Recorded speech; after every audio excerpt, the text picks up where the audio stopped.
शांति 22 मे 2026 प्रातः मुरली बाबा कहउछंती मिठे बच्चे दान देवा कार्य प्रथमे निज घरु आरंभ हुए। जो माने देवी देवता धर्मर अटंती अर्थात शिवंकर बा देवी देवता मानकर पूजारी अटंती सेही मानकु ही प्रथमे प्रथमे ज्ञान दियो। दान देवा कार्य प्रथमे निज घरु आरंभ हुए। जो माने देवी देवता धर्मर अटंती अर्थात शिवंकर बा देवी देवता मानकर पूजारी अटंती सेही मानकु ही प्रथमे प्रथमे ज्ञान दियो। प्रश्न बाबांकर केउ कर्तव्य केही भी मनुष्य करि परिबे नाही एवं काहेकि? बाबांकर केउ कर्तव्य केही भी मनुष्य करि परिबे नाही एवं काहेकि? उत्तर सारा विश्व रे शांति स्थापन करिवार कर्तव्य एकमात्र बाबांकर ही अटे। कौनसी मनुष्य विश्व रे शांति स्थापन करि परिबे नाही कारण समस्ते विकारी अटंती। शांति स्थापना सेतेबेले होई परिबो जेतेबेले समस्ते बाबांकु जानिबे एवं पवित्र हेबे। बाबांकु न जानिबा कारणरू समस्ते अनाथ होई जाइछंती। गीत मरना तेरी गली में जीना तेरी गली में। ओम शांति।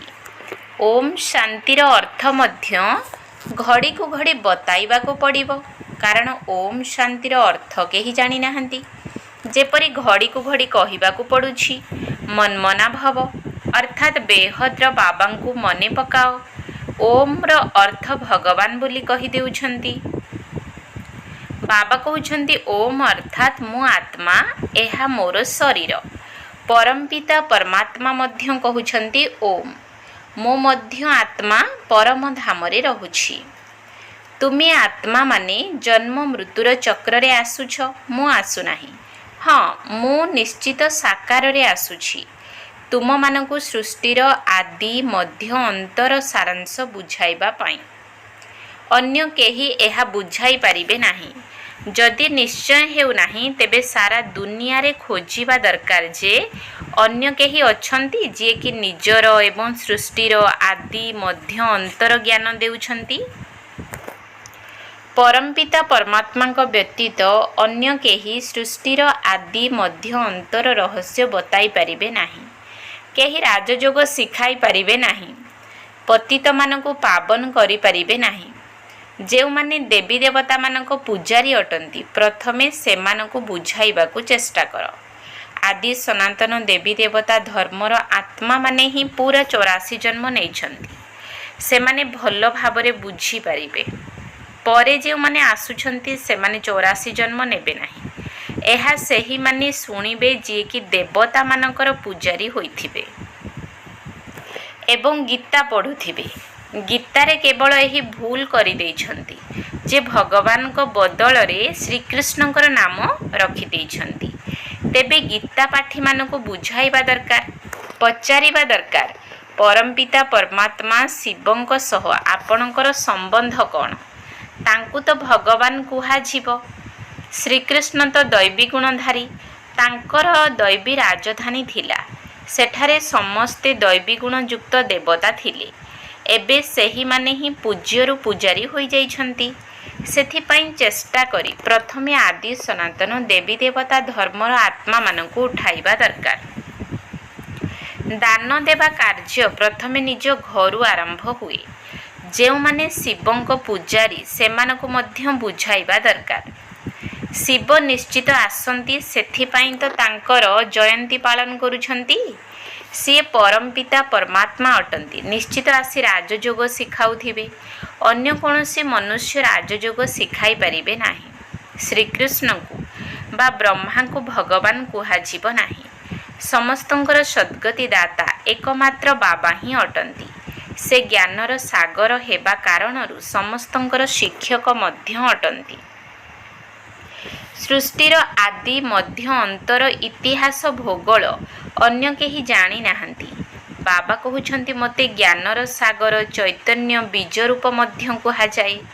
एही जे उल्लटा वृक्ष रहिछि तार आदि मध्य अंतर ज्ञान सेही बीज अर्थात बाबांक पाखरे अछि। ସେଥିପାଇଁ ମୋତେ ଜ୍ଞାନର ସାଗର ସର୍ବଶକ୍ତିର ଅଧିକାରୀ ବୋଲି କହିଥାନ୍ତି। କାହାର ଅଧିକାରୀ? ସବୁ ବେଦ ଶାସ୍ତ୍ର ଗ୍ରନ୍ଥ ଆଦି ସବୁ କିଛି ଜାଣିଛନ୍ତି ଏବଂ ତୁମମାନଙ୍କୁ ବୁଝାଉଛନ୍ତି। ଦୁନିଆରେ ଶାସ୍ତ୍ରଜ୍ଞମାନେ କହୁଛନ୍ତି କଳ୍ପର ଆୟୁଷ ଲକ୍ଷ ଲକ୍ଷ ବର୍ଷ, କିନ୍ତୁ ତାହା ତ ହୋଇପାରିବ ନାହିଁ। ଏହା ବିଭିନ୍ନ ଧର୍ମର ମନୁଷ୍ୟ ସୃଷ୍ଟି ରୂପୀ ବୃକ୍ଷ। ଏହାର ଆୟୁଷ ଭାଗବତରେ ଲମ୍ବା ଚଉଡ଼ା କରି ଲେଖିଦେଇଛନ୍ତି। ଭାଗବତ ତ କୌଣସି ଧର୍ମଶାସ୍ତ୍ର ନୁହେଁ, ଗୀତା ଧର୍ମଶାସ୍ତ୍ର ଅଟେ। ସେଥିରୁ ଦେବୀ ଦେବତା ଧର୍ମର ସ୍ଥାପନା ହେଲା। ବାକି ଭାଗବତ ମହାଭାରତ ଆଦିରୁ କୌଣସି ଧର୍ମ ସ୍ଥାପନ ହୋଇନାହିଁ। ସେଥିରେ ତ ଶ୍ରୀକୃଷ୍ଣଙ୍କର ଜୀବନ କାହାଣୀର ଇତିହାସ ଲେଖିଦେଇଛନ୍ତି।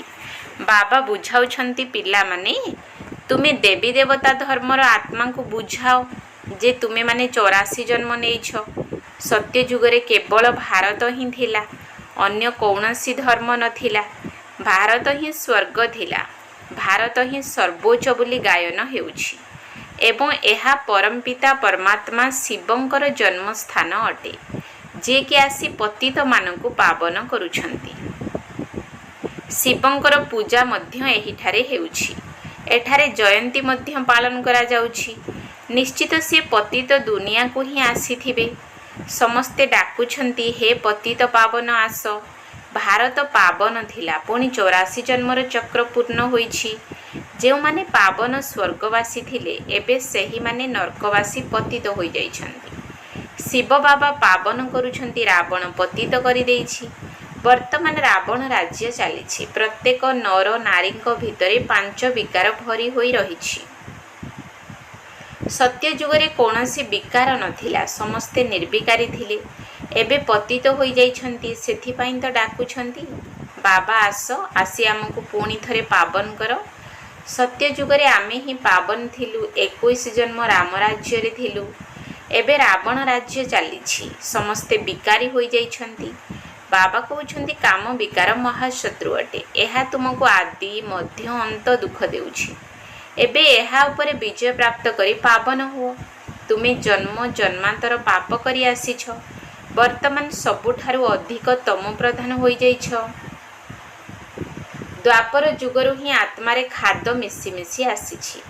ପ୍ରଥମେ ସୁବର୍ଣ୍ଣ ଯୁଗୀ ଥିଲ, ପୁଣି ରୌପ୍ୟ ଯୁଗୀ, ତାପରେ ତାମ୍ର। ଖାଦ ମିଶି ମିଶି ସିଡ଼ିରେ ତଳକୁ ଖସି ଖସି ଆସିଲ।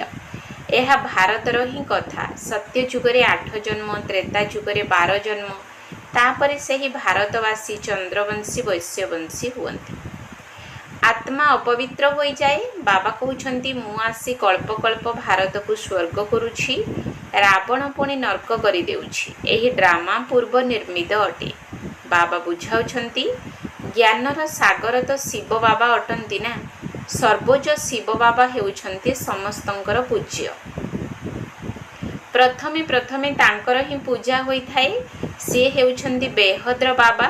ନିଶ୍ଚିତ ତାଙ୍କଠାରୁ ବେହଦ୍ର ସମ୍ପତ୍ତି ମିଳୁଛି। ଭାରତବାସୀ ଭୁଲି ଯାଇଛନ୍ତି ଯେ ଭଗବାନ ଏକମାତ୍ର ନିରାକାରଙ୍କୁ ହିଁ କୁହାଯାଏ।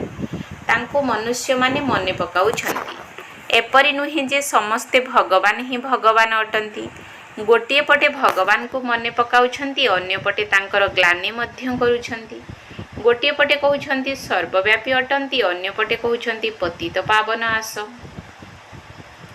ବାବା ଆସି ବ୍ରହ୍ମାଙ୍କ ଶରୀର ମାଧ୍ୟମରେ ବ୍ରହ୍ମା ମୁଖବଂଶାବଳୀ ବ୍ରାହ୍ମଣମାନଙ୍କୁ ବୁଝାଉଛନ୍ତି। ଏବେ ତୁମେ ବ୍ରାହ୍ମଣ ଚୁଟି ଅର୍ଥାତ୍ ସର୍ବୋଚ୍ଚ ଅଟ। ବ୍ରାହ୍ମଣମାନଙ୍କ ଉପରେ ହେଲେ ଶିବ, ବିରାଟ ରୂପରେ ଦେବତା, କ୍ଷତ୍ରିୟ, ବୈଶ୍ୟ, ଶୂଦ୍ର ଦେଖାଇଥାନ୍ତି। ବ୍ରାହ୍ମଣମାନଙ୍କର ନାମ ହିଁ ନାହିଁ, କାରଣ ଦେଖୁଛନ୍ତି ବ୍ରାହ୍ମଣମାନେ ତ ବିକାରୀ ହୋଇଯାଇଛନ୍ତି। ତେବେ ସେମାନଙ୍କୁ ଦେବତାମାନଙ୍କ ଠାରୁ ଉତ୍ତମ କିପରି କହିବା? ବାବା ବୁଝାଉଛନ୍ତି, ସେମାନେ ଗାୟନ କରୁଛନ୍ତି, ବ୍ରାହ୍ମଣ ଦେବୀ ଦେବତାୟ ନମଃ। ସଠିକ୍ ଭାବରେ କେହି ଜାଣିନାହାନ୍ତି ଯେ ଏମାନଙ୍କର ରାଜ୍ୟ କେବେ ଥିଲା, ସ୍ୱର୍ଗ କେଉଁଠୁ ଆସିଲା। ଏବେ ତୁମେ ବୁଝୁଛ, ବାବା ଆସି ବ୍ରହ୍ମାଙ୍କ ଦ୍ୱାରା ସ୍ୱର୍ଗର ସ୍ଥାପନା କରାଉଛନ୍ତି, ଶଙ୍କରଙ୍କ ଦ୍ୱାରା ନର୍କର ବିନାଶ କରାଉଛନ୍ତି। ମହାଭାରତ ଯୁଦ୍ଧ ମଧ୍ୟ ଲାଗିଥିଲା ନା, ଯାହାଦ୍ୱାରା ସ୍ୱର୍ଗର ଗେଟ୍ ଖୋଲିଥିଲା। ଗାୟନ କରୁଛନ୍ତି କିନ୍ତୁ କିଛି ବି ବୁଝୁନାହାନ୍ତି। एकथा मध्य देखाउछंती जे एही रुद्र ज्ञान यज्ञरु विनाश ज्वाला प्रज्वलित होइथिला। वास्तव रे एबे सही कार्य चालुछि। 5000 वर्ष पूर्वरु मध्य लड़ेई होइथिला। तेबे जाई पतित दुनियार विनाश होइथिला। गीता ज्ञान शुणाइबा बेले कहिथांती सेना बाहिनी 3टी थिला। यूरोपवासी जादव सेना जेउ माने विज्ञान द्वारा मुसल अर्थात क्षेपणास्त्र निर्माण करिछंती। गीता को पूरा 5000 वर्ष होइगला। बाबा बुझाउछंती एही 3टी सेना एबे मध्य अछंती। गायन अछि विनाश काले विपरीत बुद्धि अर्थात परमपिता परमात्मा कठारु विपरीत बुद्धि। तांको केही जानी ही नाहंती। तुम छड़ा अन्य काहार तांको प्रति प्रीति नाही। समस्तंकर विनाश कालरे विपरीत बुद्धि अटे। बाकी तुमे पांडव मानकर प्रीति बुद्धि अटे। तुमे शिव बाबा को मने पकाउछ। जानिछ शिव बाबा आमको 21 जन्मर संपत्ति देबाको आसीछंती। तुमर प्रीति बुद्धि शिव बाबा साथी रे अछि। बाकी तो केही बाबा को जानी ही नाहंती। तेबे 3टी सेना हेले ना। तुमे हेउछ पांडव सेना। एहा तो विनाश काल ही अटे। तुमे जानिछ मृत्यु सम्मुखरे दंडायमान। शिव बाबा कहउछंती तुमे पवित्र हेले जाई नुआ दुनियार मालिक हेबो। सत्य जुगरे एकमात्र देवी देवता धर्म थिला। अन्य कौनसी धर्म नथिला। एबे अन्य सबु धर्म अछि। बाकी आदि सनातन देवी देवता धर्म नाही। निजको केही देवी देवता बोली भाबु नाहंती। कहउछंती आमे तो पतित। देवता मानक आगरे महिमा करूछंती। तुमे सर्वगुण संपन्न 16 कला संपूर्ण अट। निजको कहउछंती मु विकारी मु निर्गुण मोठारे किछि गुण नाही। बाबा को मने पकाउछंती। तुमको मध्य एकमात्र बाबा को मने पकाइबार अछि। बाबा को स्मृति बिना पावन होई परिबो नाही कि उच्च पद मध्य पाई परिबो नाही। अपवित्र दुनियार जेतेबेले विनाश हेबो तेबे जाई दुनियारे शांति हेबो। मनुष्य चेष्टा करूछंती भारत रे एवं सारा दुनिया रे शांति हेउ। किंतु ताहा तो एकमात्र बाबांकर कर्तव्य। मनुष्य माने तो विकारी अटंती। से माने विश्व रे शांति किपरि स्थापन करि परिबे। घरे घरे तो झगड़ा चलीछि। बाबा को न जानिबा कारणरु बिल्कुल अनाथ होई जाइछंती। सत्य जुगरे संपूर्ण पवित्रता सुख शांति थिला। बे पुणी बाबा सही पवित्रता सुख शांति स्थापन करूछंती जहा कि अन्य केही करि पारु नाहंती। भारतवासी एबे नरकवासी अटंती। जेतेबेले स्वर्ग रे थिले स्वर्ग रे ही पुनर्जन्म नेउथिले। एबे पतित अटंती। तेणु पतित पावन बाबा को मने पकाउछंती। एबे पिला माने जानिछंती पारलौकिक पितांक स्मृति द्वारा ही विकर्म विनाश हेबो। लौकिक पितांक ठारु हद्र संपत्ति मिली थाए। पारलौकिक बेहद्र बाबांक ठारु तुमे बेहद्र संपत्ति नेउछ। ए सब हेला बुझिबार कथा। एहा कोनोसी सत्संग नुही। ताहा भक्ति मार्ग एहा ज्ञान मार्ग। तुमको खुशी लागुछि जे बाबा हमको स्वर्गवासी करूछंती। जे माने कल्प पूर्वरु स्वर्गवासी होइथिले से माने एबे हेबे। ब्राह्मण न होई केही देवता होई परिबे नाही। ए सब बुझिबार कथा। एबे तो भारत रे कोनोसी कला ही नाही। ए कथा काहाकु भी जणा पडु नाही। समस्ते कुंभकर्ण निद्रा रे सोई रहिछंती। तुमको बाबा एबे सजाग करिछंती। तुमे एठाको स्वर्गवासी हेबा पई आसीछ। बाबांक व्यतीत अन्य केही तुमको स्वर्गवासी करि परिबे नाही। सत्य जुग को स्वर्ग कुहा जाए। कली जुग को नर्क कुहा जाए। जेपरि राजा रानी सेहीपरि प्रजा होइथांती। एबे तो समस्ते विकाररु जन्म नेउछंती। देवता माने केबे हेले विकाररु पुनर्जन्म नियंती नाही।